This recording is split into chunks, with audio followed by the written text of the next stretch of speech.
the betting, the not so much anymore, is more down to my own fault. I need to get studying again to get the edge back. But yeah, it's a great product. I love the exchange. It's really, in my opinion, one of the better bookmakers, if not the best bookmaker out there.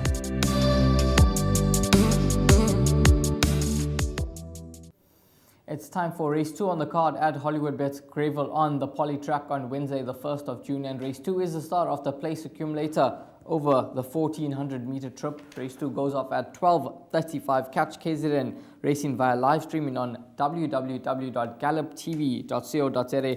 Maiden plate for the fillies and mares. And at the time of recording, there are no scratch-ins in race number 2 on the card. But as we always do tell you, please do take note of late scratch-ins, jockey changes, and of course betting moves closer to race time. And in race number 2, the favorite is Sky Cafe at 7-2 in the market, and Sky Cafe runs for the Wendy Whitehead yard, and Donovan Dillon is aboard. She does return from a rest, 72 days since her last run, where she ran second behind Perfect Appeal in what looked to be a very shallow race, and she wasn't beaten far, just 0.60 lengths behind Perfect Appeal. Now, Sky Cafe, Warren, is she your top choice in this lineup? Raheel, she's not my top choice, but she's certainly on the shortlist. I have 3 bits of advice or 3 opinions to give on this race. The first one is with Sky Cafe, really improving quickly, nearly got it all right last time, is returning from a bit of a rest, but for me, a big runner. I just feel that the possible improvement that number 4, Feeling Groovy, has got to come could be too strong for the field.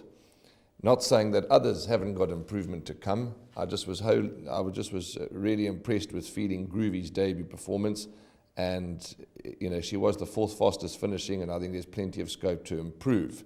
Cinnamon Blush, number 8, I'm looking forward to seeing her run over 1400 meters. I think that's what she's looking for. Her 2 runs have been impressive. And my last bit of contributing advice is keep an eye out for number 1, Embarrass Darish, from the Gary Rich stable for Mr. Pillay and Mrs. Guthrie. Cole Dickens going to ride from gate 1. Never too far off the action, is well tried, but could be worth a few rand at an attractive price for a place. But to answer your question, Sky Cafe not my first choice, Feeling Groovy is. Some nice value from Warren about number 1, Embarrass Darish, at around 20-1 in the market. Race 2, the first leg of the place accumulator. I have a suggested PA banker in the form of Cinnamon Blush from the Wendy Whitehead yard. Cinnamon Blush has the services of Richard Fourie now. Going over 1400, I think going to suit her nicely. Slightly wide draw to contend with, but she will be doing her best work at the finish. It's a race where I think you've got to sort of take a chance in the opening leg of the PA, because if you don't really fancy a horse here, you may have to include quite a few runners. So I've taken a chance, and I'm going with Cinnamon Blush as my PA banker in the first leg. 3-year-old daughter of Silvano. I think she'll enjoy the 1400 meter trip, and at around 9-2 in the market, I'm looking for a decent run from horse number 8, Cinnamon Blush.